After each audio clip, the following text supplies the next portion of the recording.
ফাইনামা তুওয়াল্লু ফাতাম্মা ওয়াজহুল্লাহ, তুই যেদিকে তাকাবি সেদিকে দেখবি মাওলানা আসিফ। আল্লাহ আল্লাহ তোমাকে জেলার করে জানো কত ক্ষতি করি। আফালা ইয়ানজুরুনা ইলাল ইবিলি কাইফা খুলিকাত ওয়া ইলাস সামাই কাইফা রুফিআত ওয়া ইলাল জিবালি কাইফা নুসিবাত ওয়া ইলাল, 2-3 মাসের মধ্যে বড় হয়ে যেত। সুবহানাল্লাহ, সুবহানাল্লাহ। ইলিশ মাছ কত দ্রুত বড় হয় আপনি চিন্তাও করতে পারবেন না। আমার ঘেরের মধ্যে কিছু মাছ পালছি, এই কিছু ব্রিগেড মাছ ভাইয়া এই 6 মাসে প্রায় 7 কেজি হয়েছে। মাস হয়েছে 1 কেজি। সুবহানাল্লাহ, ভাইয়া মাছ যে কত দ্রুত মানে বাড়ে, খাবার পাই না এটা অনেক জানিও না। এই ইলিশ মাছ মাত্র 2-3 মাসের মধ্যে গেলে হয়ে যায়। সুবহানাল্লাহ। কিন্তু আমরা এই দেশের অব্যবস্থাপনার কারণে এই ইলিশ মাছ সংরক্ষণ করতে পারি না। যেহেতু কারেন্ট জাল ছাড়া মাছ পাওয়া যায় না, আরেকজনে কারেন্ট জাল পায়, আমি যদি সুতার জাল পাই তাহলে আমি কোনো মাছ পাবো না। সব কারেন্ট জাল পাইবে না, কথা পাই না। কারেন্ট জাল পাওয়ার কারণে আমার গরিব এই যে ভাইরা মাছ যারা ধরে, জেলে ভাইদেরকে জেলের মধ্যে নেয়, কারেন্ট জালে আগুন দেয়, নৌকা ফুটা করে, কথা ঠিক না? একটার পর একটা জুলুম স্টিম রোলার চালাইতেছে। অথচ কারেন্ট জাল যারা উৎপাদন করে, এটা যারা বানায়, তারা হইল দেশের নেতা।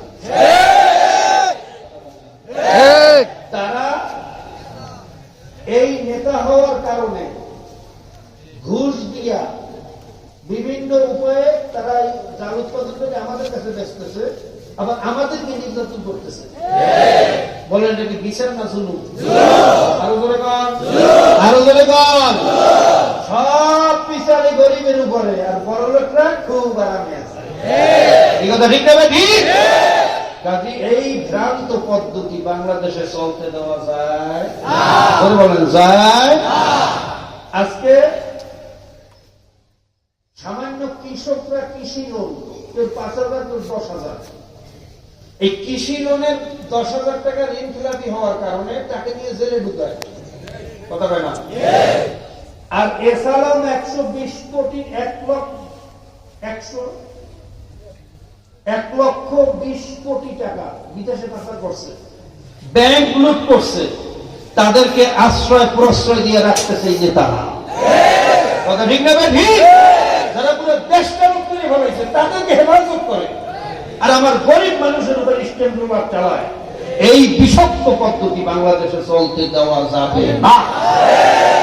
রাজি আছি না সবাই? ইনশাআল্লাহ রাজি আছি। আলহামদুলিল্লাহ, সবাই হাত নামাই। আল্লাহ তুমি সবাইকে বোঝা আমল করার তৌফিক দান করুন। যে কথা বলতেছিলাম, আমার দেশটাও সোনার দেশ। এই মাছ যদি সুব্যবস্থাপনা করা হতো, আমি চ্যালেঞ্জ দিয়ে বলতে পারি, এই বিষ প্রয়োগ বন্ধ করা হতো, নেট জালগুলো বন্ধ করে সবাই সুতার জাল পাইতো, তাহলে মাছে আর পানিতে সমান হয়ে যেত। কোটি কোটি ইলিশ মাছ বিদেশে আমরা এক্সপোর্ট করতে পারতাম, কথা ঠিক না? বাংলাদেশের মানুষ ইলিশ মাছ খাইতো না। ইলিশ মাছ হচ্ছে সবচেয়ে কম দামি মাছ। যদি হাজি ভরি ভরি ইলিশ মাছ, নৌতো ভরি ভরি ইলিশ মাছ পাইতো, এত ইলিশ মাছ খাইতে গেলে, কথা কয় না? এই জন্য দায়ী হইল আমাদের দেশের এই ব্যবস্থা হলো, কথা ঠিক না? আল্লাহ আমাদেরকে বোঝার তৌফিক দান করুন। আমিন। আমাদের দেশের গ্যাসের খনি, ভোলাইতে গ্যাসের খনিতে পাইছে, অনেকে জানেন না। বঙ্গোপসাগরের ভিতরে প্রায় 250 কিলোমিটার পর্যন্ত কি বলে এর নালা বিস্তৃত, 250 কিলোমিটার। এই গ্যাসটাকে যদি ঠিক মতো মেনটেন করা যায়, তাহলে তেলের চেয়ে কোনো অবস্থায় গ্যাসের দাম কম না। গ্যাস দিয়ে মিল ইন্ডাস্ট্রি চলে, সবকিছু চলে, জেনারেটর চলে, উৎপাদন চলে, বিভিন্ন বয়লার সিস্টেমের যে পাওয়ার ফ্যাক্টর গুলো, এগুলো চালানো যায়, কথা ঠিক না? এই সম্পদ দেশে কি কিন্তু কাজে লাগাই আমরা পারতেছি না, কথা ঠিক না? আল্লাহ আমাদেরকে বোঝার তৌফিক দান করুন। আমাদের শরীর ভালো না, আমাদের কি ভালো না, কি ভালো না? আমাদের চরিত্র যদি ভালো হইতো, আমরা যে ভালো হইতাম, আমি বিশ্বাস করি এই বাংলাদেশটা পৃথিবীর একটা শ্রেষ্ঠ দেশের মধ্যে পরিণত হয়েছে। আল্লাহ আমাদেরকে চরিত্র গঠন করার তৌফিক দান করুন। আমিন। কি রাজি আছি সবাই? ইনশাআল্লাহ, ইনশাআল্লাহ। চরিত্র কেমনে গঠন করব? লোভ তো মানুষের মধ্যে থাকবে না? হিংসা থাকবে, গোছ থাকবে, তমা থাকবে, রাগ থাকবে, লোভ থাকবে। এই লোভ অন্তর থেকে দূর করতে হবে, অন্তরকে তৈরি করতে হবে। রাজি আছি না? এইটা তৈরি করার পদ্ধতি কি? আল্লাহ নবী আলাইহিস সালাতু ওয়াস সালাম বলেন, লিকুল্লি শাইইন সিফালাতুন ওয়া সিফালাতুল কুলুবি যিকরুল্লাহ। প্রত্যেকটা জিনিস পরিষ্কার করার একটা অস্ত্র আছে। যেমন লোহা জং ধরলে আমরা র্যাপ দিয়ে ঘষি, কি দিয়া? সিরিজ দিয়া। কি দিয়া? কাপড় ময়লা হয়ে গেলে সাবান দিয়ে ঘষি, কি দিয়া? জোরে কোন? ঠিক তদ্রুপ তোমার আমার গুনার কারণে আমাদের কলবটা ময়লা হয়ে গেছে, কলবের ভিতরে যে কালো দাগ পড়িয়ে গেছে, এই কলব পরিষ্কার কি র্যাপ দিয়ে হবে? সাবান সোটা দিয়া? এই কলব পরিষ্কার করার সবচেয়ে বড় হাতিয়ার হইল আল্লাহ পাকের জিকির। জোরে বল সুবহানাল্লাহ। আশ-শায়তানু জাসিমুন আলা কলবি বনি আদম ফাইদা যাকারাল্লাহ খানাসা ওয়া ইযা গাফালা ওয়াসওয়াসা আও কামা ক্বালা আলাইহিস সালাতু ওয়াস সালাম। শয়তান বনি আদমের কলবকে শক্ত করে ধরে রাখে। চিল যেরকম তার খাবারকে চঙ্গল পাকুড়িয়ে এরকম শক্ত করে ধরে, শয়তানও বনি আদমের কলবকে এরকম কি করে ধরে? যখন বনি আদম জিকির শুরু করিয়ে দেয়, কি শুরু করে? জোরে কোন?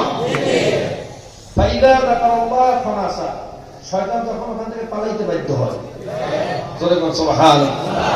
ওয়া ইযা গাফালা ওয়াসওয়াসা, যখন জিকির থেকে গাফেল হয়ে যায় তখন শয়তান এসে আবার ওয়াসওয়াসা দেওয়া শুরু করে। এজন্য কলব ঠিক রাখতে লাগবে কি? জোরে কোন? আরো জোরে কোন? মনে থাকবে ইনশাআল্লাহ। আর জিকিরের সবচেয়ে বড় ফজিলত হইল ঈমানের সাথে মুওয়াজ্জা। কুল্লু আইনাইন ইয়াতারাশাউ বিমা ফিহি, ভাই আওয়াজ মোটেও ঠিক হয় না, আগের মতই আছে। আওয়াজ কমান, গুনগুমানি কমান ভাই, খালি আওয়াজই হইবে না, আওয়াজই হইবে না, কমান। এই যে boom boom boom boom boom করে এগুলো কমান। আল্লাহ জিকিরের সবচেয়ে বড় ফজিলত কি? এর মধ্যে বলছে কি? কেন? কুল্লু আইনাইন ইয়াতারাশাউ বিমা ফিহি, যেই পাত্রের ভিতরে যা থাকে কাট করলে কি করে? গ্লাসের ভিতরে পানি থাকলে কাট করলে কি করবে? পেশাব থাকলে, দুধ থাকলে, যা থাকবে তাই কথা ঠিক না? ঠিক তো। যার কলবের ভিতরে মাওলার জিকির আছে, কি আছে? আজরাইলকে দেখার পরে কেউ ইচ্ছা করলে কালেমা পড়বে, এই সাহস কোন মানুষের, এই ক্ষমতা কোন মানুষের? মানুষ তো সামান্য বিপদে পড়লে সব ভুলিয়ে যায়, কথা ঠিক না? সামান্য বিপদে পড়লে অনেক সময় কালেমাও যখন ঠিক মতো উচ্চারণ করতে পারে না। আজরাইলের বিপদ তো পৃথিবীর সবচেয়ে বড় বিপদ। আজরাইলের এক হাত কাছে মাশরিকে, এক হাত মাগরিবে, সারা দুনিয়া জোড়া হবে তার সূরা, সারা শরীরে লম্বা লম্বা পশম, পশমের গোড়া দিয়ে আগুনের জিহ্বা বাইরে হতে থাকবে। এই ভয়ঙ্কর চেহারা দেখার পরে কোন মানুষ ইচ্ছা করিয়া কালেমা পড়বে, আল্লাহর জিকির করবে, এই ক্ষমতা কোন মানুষের হবে না। কিন্তু যার কলবের ভিতরে মাওলার জিকির বসানো থাকবে, তার জবান দিয়ে অটোমেটিক বের হয়ে যাবে লা ইলাহা ইল্লাল্লাহু মুহাম্মাদুর রাসূলুল্লাহ। আর যার আখিরি কালেমা হবে মাওলার জিকির, ফাদা খালাল জান্নাহ। এই সাউন্ড কমান কমান, আমি মাইক বন্ধ করে দেবো নাকি? কথা শুনতেছেন না কেন?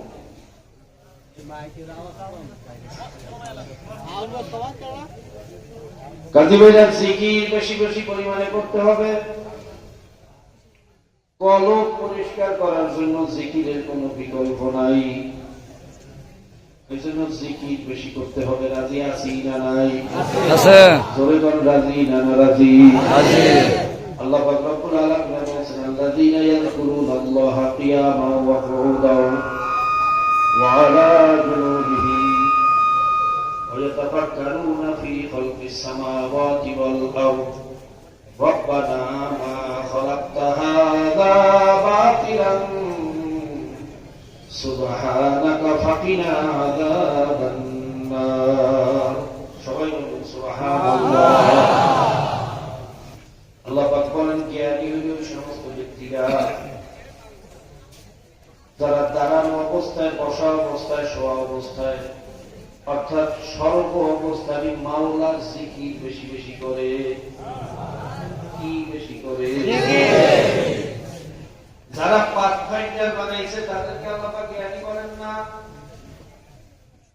যারা ভাইরা প্লেন বানাইছে শুধু খাওয়া বাঁচার বিদ্যা শিখছে তাদেরকে আল্লাহ জ্ঞানী বলেন না একটা গরুর সকাল থেকে সন্ধ্যা পর্যন্ত শুধু একটাই চিন্তা করে কেমনে খাবো কেমনে বাঁচবো আর কোন চিন্তা আর নাই কথা ঠিক না বেশি ঠিক তদ্রুপ সেই মানুষটার ভিতরে শুধু একটাই চিন্তা কেমনে খাবো কেমনে বাঁচবো আর কোন চিন্তা নাই ওই মানুষটার ভিতরে আর গরুর ভিতরে কোনো পার্থক্য নাই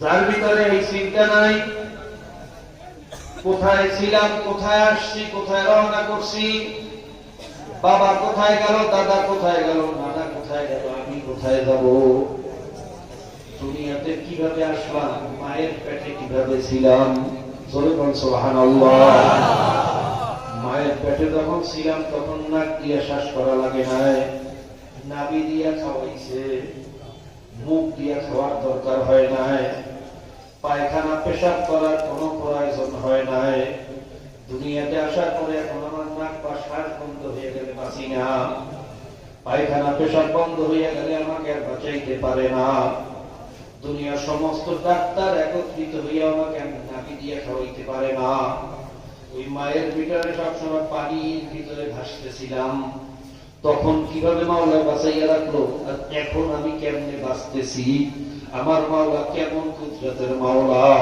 কথা ঠিক না ঠিক মিন নুতফাতিন আমশাজিন নাবতালিহি ফাজআলনাহু সামিআন বাসীরা আল্লাহ পাক রব্বুল আলামিন ভেজাইলা নাপাক পানি দিয়া যেই ভেজাইলা নাপাক পানির ভিতরে কোথায় হাত কোথায় পাও কোথায় চক্ষু কোথায় কান কোথায় দাঁত কোথায় নাক কোথায় হাত কোথায় হাড্ডি কোথায় গোশত যার কোনো অস্তিত্ব তালাশ করিয়া পাওয়া যায় না পৃথিবীর সমস্ত নিরীক্ষণ যন্ত্র একত্রিত করলেও আপনার আমার কোন অস্তিত্ব ওই পানির ভিতরে পাওয়া যাবে না কথা ঠিক নেবে এরকম ভেজাইলা নাপাক পানি দিয়া আমার মায়ের উদরের ফ্যাক্টরির ভিতরে ফলাইয়া 10 মাস 10 দিন ঘুরাইয়া ফিরাইয়া এত সুন্দর চেহারা দিয়া বানাইল কে আরো জোরে বলেন কে ويتفكرون في خلق السماوات والأرض জ্ঞানী হইল এই সমস্ত ব্যক্তি যারা আমার আসমান নিয়ে চিন্তা করে জমিন নিয়ে চিন্তা করে আমার বাবা আসমানটারে কেমনে বানাইলো জমিনটারে কেমনে বানাইলো আল্লাহ আসমানের ভিতরে এত বড় সূর্যটারে কি দিয়া ঝুলাইলো ভাইরা রশি নাই খুঁটি নাই টানা নাই কিচ্ছু নাই এই সূর্যের ভিতরে আবার আগুন জ্বালাইছে 2 কোটি ফারানার তেজ জোরে বল সুবহানাল্লাহ দুনিয়ার ভিতরে আমরা যত আগুন দেখি এর তেজ হইল মাত্র 5000 3 থেকে 3500 ফারানার তেজ দিয়া তাপ দিলে ইস্পাত লোহা গলিয়া যায় 5000 এর উপরে কোন আগুনের তেজ দুনিয়াতে জ্বালানো যায় না তাহলে সেই পাত্রের ভিতরে আগুনটা জ্বালানো হয় ওই পাত্র সহ বাস্ট হইয়া যায় ফার্নেস বাস্ট হইয়া যায় 5000 এর উপরে কোন তেজ সহ্য করার মতো পাত্র পৃথিবীতে নাই সুবহানাল্লাহ আর সূর্যের ভিতরে যে আগুনটা জ্বলতেছে তার তেজ বলে 2 কোটি এত তেজের আগুন আল্লাহ কি দিয়া জ্বালাইলো এরপরে জ্বালানি এক সময় জ্বলতে জ্বলতে ছাই হইয়া যায় কয়লা হইয়া যায় ইটের বাটার ভিতরে আমরা লাকড়ি দেই লাকড়ি জ্বলতে জ্বলতে এক সময় ডাস্ট হইয়া যায় পাথর কয়লা এক সময় ডলতে ডলতে হইয়া ছাই হইয়া যায় ডাস্ট হইয়া যায় আর জ্বলে না কথা ঠিক নেবে ঠিক জ্বলে কোন ঠিক নেবে ঠিক কিন্তু আমার মাওলা সূর্যের ভিতরে কোন লাকড়ি আর কোন কয়লা দিয়ে জ্বালাইলো কোনদিন কয়লা হইল না ডাস্ট হইল না ছাই হইল না 1 কোটি বছর আগেও যেভাবে জ্বলছে এখনো সেভাবে জ্বলে কোনদিন একটু বাড়লো না কমলো না কোনদিন ফার্নেস বাষ্ট হইল না, দুর্ঘটনাও ঘটলো না। এই খেলা কারো মনে বলেন আমেরিকার পদার্থ বৈজ্ঞানিক সূর্য নিয়ে গবেষণা করতে গিয়া মুসলমান হইয়া গেছে, আর কপাল পরা মুসলমানের গোষ্ঠী আমার মাওলারে চেনে না। আল্লাহ তোমাকে চেনার তৌফিক দিয়া দাও। কাজী বাবা, জ্ঞানী হইল ওই সমস্ত ব্যক্তি, বুদ্ধিমান হইল ওই সমস্ত ব্যক্তি যারা দাঁড়ানো অবস্থায় বসা অবস্থায় সবসময় মাওলার জিকির করবে এবং ব্রেনের ভিতরে মাওলার ফিকির করবে। জবানে থাকবে জিকির, দিলের ভিতরে থাকবে ফিকির। তাদের কি আল্লাহ পাক রব্বুল আলামিন জ্ঞানী বলছেন, কাজী ভাইরা মাওলার জিকির বেশি বেশি করো আর মাওলার ফিকির বেশি বেশি করো। আল্লাহ তোমাকে চেনার তৌফিক দিয়া দাও। আল্লাহ পাক রব্বুল আলামিন বলেন, হে বান্দা বান্দি, আমাকে চেনার জন্য চীন, জাপান, কোরিয়া, জার্মান, জাপান যাওয়ার দরকার নাই। অফি আনফুসিকুম আফালা তুবসিরুন, আমি তো তোর মধ্যেই আছি, তোর ভিতরে একটু গবেষণা কর, দেখবি আমারে পাইয়া যাবি। অনাহনু আকরাবু ইলাইহি মিন হাবলিল ওয়ারিদ, আমি তো তোর শাহরগের চেয়েও কাছে অবস্থান করি। ফাইনামা তুওয়াল্লু ফাতাম্মা ওয়াজহুল্লাহ, তুই যেদিকে তাকাবি সেদিকে দেখবি মাওলায় আছিস। আল্লাহ আল্লাহ তোমাকে চেনার তৌফিক দাও। আফালা ইয়ানজুরুনা ইলাল ইবিলি কাইফা খুলিকাত ওয়া ইলাস সামাই কাইফা রুফিআত ওয়া ইলাল জিবালি কাইফা নুসিবাত ওয়া ইলাল আরদি কাইফা সুতিহাত। দেখ আমি আসমানটারে কেমনে বানাইছি, জমিনটারে কেমনে বিছাইছি, পাহাড়টারে কেমনে গাছি, উটগুলারে কেমনে বানাইছি। ওয়াল আরদা বা'দা যালিকা দাহাহা আখরাজা মিনহা মাহা ওয়া মারআহা। বান্দা জমিনে পানি লাগবে আমি জানি, এজন্য পানির ব্যবস্থা করিয়া দিছি। আবার পানির ভিতরে ময়লা ফেলা বিনষ্ট হইয়া যাইবে, এজন্য জোয়ার ভাটা লাগাইয়া দিছি। জোয়ার ভাটার মাধ্যমে সমস্ত ময়লাগুলোকে সাগরে নিয়ে যায় কে? বলেন কে? সাগরের ভিতরে আবার কোটি কোটি হেক্টর টন নোনা পানি রাখছে। এই নোনা পানির মাধ্যমে সমস্ত ময়লাগুলোকে নেস্তনাবুদ করিয়া ফেলায়। আবার এই সাগরের কোটি কোটি নোনা পানি নদীর ভিতরে ঢুকায়। নদীর ভিতরে ঢোকার পরে সমস্ত নোনা পানিগুলো আস্তে আস্তে মিষ্টি পানি হইয়া যায়। বাবা চিন্তা করে দেখছেন কোনদিন পৃথিবীর কোন যন্ত্র দিয়া, কোন ফিল্টার দিয়ে এরকম কোটি কোটি নোনা পানিকে মিষ্টি পানি বানানো যায়? এ খেলা আরো ধরে বলেন মরিচ গুফাইন এই পানি নিয়ে গবেষণা করতে গিয়া, কোরআনের ভিতরে ভুল ধরতে গিয়া যখন এই আয়াত পর্যন্ত পৌঁছলো, মারাজাল বাহরাইনি ইয়ালতাকিয়ানি বাইনাহুমা বারযাখুল লা ইয়াবগিয়ান। আল্লাহ পাক রব্বুল আলামিন 1450 বছর আগে কোরআনের মধ্যে বলছেন, আমি দুই সাগরের মাঝখানে, দুই নদীর মাঝখানে একটা পর্দা দিয়ে দিছি। এক সাগরের পানি আর এক সাগরের সাথে মেলে না। ভাইয়া আমেরিকার ওশানের পানি বঙ্গোপসাগরের সাথে মেলে না। বঙ্গোপসাগরের পানি আটলান্টিকের সাথে মেলে না। আটলান্টিকের পানি আরব মহাসাগরের সাথে মেলে না। প্রত্যেকের গুণগত মান আলাদা, প্রত্যেকের ভাইয়া সব মিনারেল আলাদা, এর ভ্যার পিবিটি আলাদা, টিডিএস আলাদা। এমনকি পদ্মার পানিও মেঘনার সাথে মেলে না, মেঘনার পানিও পদ্মার সাথে মেলে না। এই জন্য পদ্মার ইলিশের স্বাদ আলাদা, মেঘনার ইলিশের স্বাদ আলাদা। আবার এই কীর্তন খোলা নদীর ইলিশের মাছের স্বাদ আলাদা। আল্লাহ তোমাকে চেনার তৌফিক দিয়া দাও। মরিচ বুখাইনে চিন্তা করলো 1450 বছর আগে এই পানি মাপার কোন পিএস মেশিন, টিডিএস মেশিন ছিল না। এই পানির পিবিটি মাপার কোন যন্ত্র ছিল না। নবী মুহাম্মদ এই মরুভূমির দেশে বসিয়া নদী বা সাগর সম্পর্কে এত নির্ভুল থিওরি কিভাবে দিল? এটা নিশ্চয়ই মুহাম্মদের কোন থিওরি না। এটা এই থিওরির মালিক কে?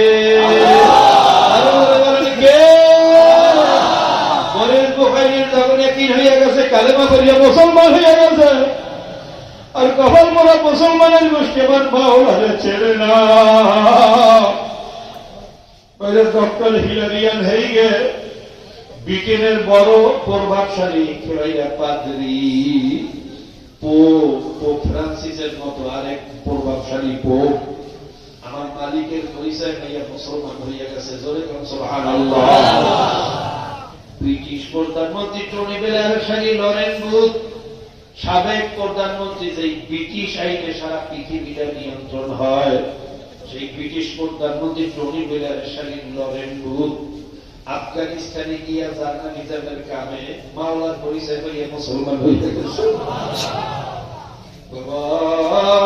শিব শক্তি মহারাজ 22টা ভাষায় কথা বলতে পারত, 4টে ভাষায় ছিল ডক্টরেট ডিগ্রি, 12টা ভাষায় ছিল পণ্ডিত, 4টে ছিল ডক্টরেট ডিগ্রি। বিদ্যাপন সহ 12টা আশ্রমের মালিক, হাজার হাজার কোটি টাকার মালিক, 25 কোটি হিন্দুদের ধর্মীয় ভগবান ছিল। ধোবাইরা হিন্দুরা তাকে ভগবানের অবতার মনে করিয়া সেজদা করত। এত জহিন, এত বীরেন, এটা কোন মানুষের হইতে পারে না, নিশ্চয়ই সে ভগবানের কোন অবতার।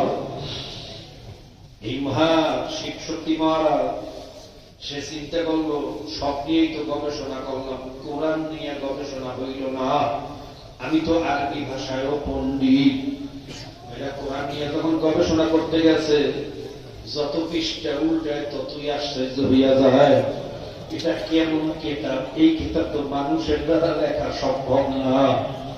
এর মধ্যে সাহিত্য আছে, এর মধ্যে দর্শন আছে, এর মধ্যে সায়েন্স আছে, আর্টস আছে, ফিলোসফি আছে, মহাকাশের কথা আছে, জমিনের কথা আছে, মহাসমুদ্রের কথা আছে, স্বাস্থ্য বিজ্ঞান আছে, ভূতত্ত্ব আছে, সব ধরনের এলেম। ওই 1450 বছর আগে মানুষের জানার কথা না। এই নির্ভুল এলেম, নির্ভুল থিওরি কোরআন কিভাবে দিল, নিশ্চয়ই এটা আসমানি কিতাব, তাতে সন্দেহ নাই। জোরে কোন সুবহানাল্লাহ। এটা কোরআনের এটাই সবচেয়ে মজেজ। কোরআন নিয়ে যে গবেষণা করে মাওলা তার ভিতরেই তার তাসির ঢুকাইয়া দেয়। মরিচ বুখাইদের ভিতরে তাসির ঢুকিয়া গেছে। চিন্তা করছে, আর এই অবস্থায় যদি মারা যায় আমার তো উপায় নাই, কিন্তু কালেমা কেমনে পড়বো? হিন্দুরা জানলে তো আমাকে মারিয়া ফেলাইবে। এত হিন্দুরা আমাকে এত দান দেয়, এত দক্ষিণা দেয়, এত সম্পদ, এত আমার সম্মান, আমাকে তো সম্মান করবে না, আগে মারিয়া ফেলাইবে। ভয়ে কালেমা পড়তে পারে না, কিন্তু কাজ হইবে কি? ভিতরে তো কলিজার ভিতরে নূর ঢুকিয়া গেছে, কলিজার ভিতরে জ্বালা পোড়া, খানা নাই, ঘুম নাই, কোন স্থিরতা নাই, অস্থির অস্থির ভাব, কোন কাজকর্মে মনোনিবেশ করতে পারে না। স্ত্রী জিজ্ঞাসা করে, স্বামী আপনার কি হইল? আপনি এরকম পাগল পাগল করতেছেন কেন? মরিল মুখাইলে বলে, আমার কি, শিব শক্তি বলে, আমার কি হয়েছে আমি জানি না, আমার শুধু কলিজার ভিতরে জ্বলে। তখন স্ত্রীর কাছে কিছু বলে না। এইভাবে কয়েকদিন যাওয়ার পরে হঠাৎ যখন রাত্রিবেলা একদিন ঘুমাইছে, গভীর রাত্রে স্বপ্নের মধ্যে দেখে কি যেন সুন্দর চেহারার একজন মানুষ, পাও থেকে মাথা পর্যন্ত সাদা পোশাকে আবৃত, চেহারাটা নূরে ভরা, তাকাইলে কলিজাটা ঠান্ডা হইয়া যায়। মুস্কি হাসি দিয়া বলতেছে, শিব শক্তি মহারাজ, তুই কিসের চিন্তা করো, কিসের ভয় করো? তোর কোনো চিন্তা নাই, তোর কোনো ভয় নাই। আমি মদিনার মোহাম্মদ উপস্থিত হইয়া গেছি। আমার হাতে হাতে কালেমা পড়, মুসলমান হইয়া যা, তোর কোনো চিন্তা নাই। ঘুমের মধ্যে, স্বপ্নের মধ্যে মুসলমান হইয়া কালেমা করিয়া যখন ঘুম ভাঙিয়া গেছে, দেখে রুমটা ঘেরানে ভরিয়া গেছে, এরপর ঘেরা আর কোনদিন সে পায় নাই। তার একদিন হয়ে গেছে, আমার স্বপ্ন সত্যতাতে কোনো সন্দেহ নাই। অস্থিরতা আরো বাড়িয়ে গেছে, এখন আমি কি করব? আমি কোথায় যাব, কার কাছে বলবো? চিন্তা করলো, এই মুহূর্তে আমার সবচেয়ে কাছের বন্ধু হইল আমার স্ত্রী। আমার স্ত্রীর কাছে আগে যাই এই কথা বলবো। আমার নবীও নবতী পাওয়ার পরে সর্বপ্রথম কথা কাছে বলছেন, আল্লাহ খাদিজাতুল কুবরা রাদিয়াল্লাহু তাআলা আনহা প্রথম ইসলাম গ্রহণ করছেন, ধরে বলেন সুবহানাল্লাহ। এই জন্য দেখবেন আমার মা বোনদের ইসলামের প্রতি সবচেয়ে দরদ বেশি। আমার মা বোনরা ইসলামকে সবচেয়ে বেশি ভালোবাসে, কারণ ওই ইতিহাস হইল আমার খাদিজাতুল কুবরা সব সর্বপ্রথম আল্লাহর হাবিবের উম্মত, জোরে বলেন সুবহানাল্লাহ। শিব শক্তিও চিন্তা করলে আমি সর্বপ্রথম আমার স্ত্রীর কাছে বলি, দেখি কি হয়। ওই গভীর রাত্রে যখন স্ত্রীর কামরার দিকে রওনা করছে, পথের মধ্যে দেখে তার স্ত্রীও তার দিকে আসতেছে। স্ত্রীকে দেখে আসছে, বলে বিবি তুমি এত রাত্রে কোথায় রওনা করছো? বিবি বলে স্বামী তুমি কোথায় রওনা করছো? বলে আমি তো তোমার কাছেই রওনা করছি। আমিও তো তোমার কাছে রওনা করছি। ঘটনা কি? বলে স্বামী কে যেন গভীর রাত্রে আমাকে মদিনার মোহাম্মদ পরিচয় দিয়ে কালেমা পড়াইয়া মুসলমান বানাইয়া গেছে। আমি স্বপ্ন দেখার পরে অস্থির হইয়া গেছি, কার কাছে বলবো, কি করবো, এই জন্য তোমার কাছে রওনা করছি।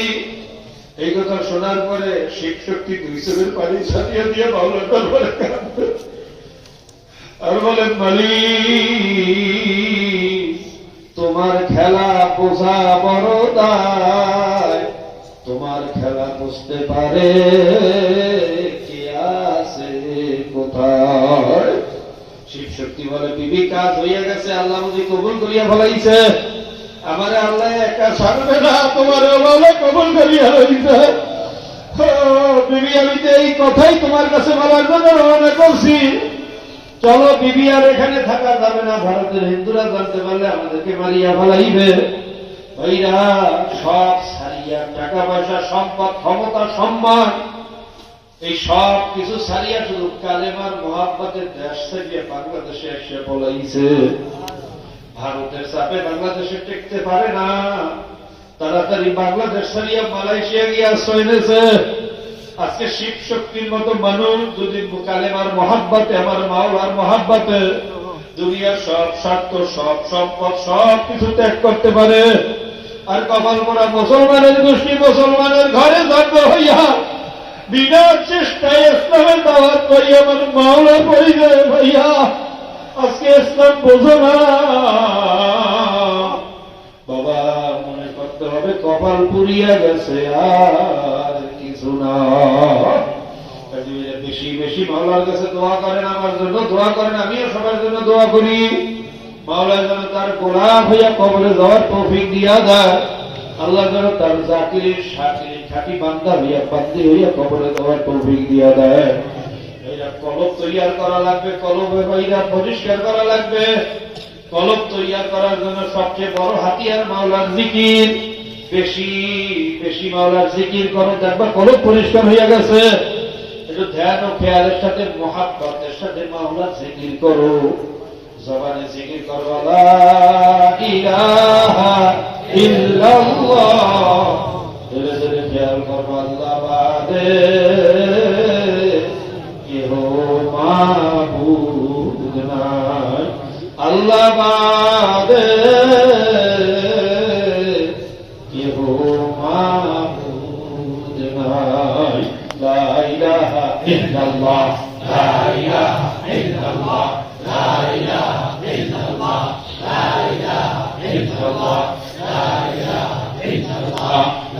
ইলাহা ইল্লাল্লাহ, লা ইলাহা ইল্লাল্লাহ, লা ইলাহা ইল্লাল্লাহ, লা ইলাহা ইল্লাল্লাহ, লা ইলাহা ইল্লাল্লাহ, লা ইলাহা ইল্লাল্লাহ, লা ইলাহা ইল্লাল্লাহ, লা ইলাহা ইল্লাল্লাহ, লা ইলাহা ইল্লাল্লাহ, লা ইলাহা ইল্লাল্লাহ, লা ইলাহা ইল্লাল্লাহ, লা ইলাহা ইল্লাল্লাহ, লা ইলাহা ইল্লাল্লাহ, لا إله إلا الله لا إله إلا الله لا إله إلا الله لا إله إلا الله لا إله إلا الله لا إله إلا الله لا إله إلا الله لا إله إلا الله لا إله إلا الله لا إله إلا الله لا إله إلا الله لا إله إلا الله لا إله إلا الله لا إله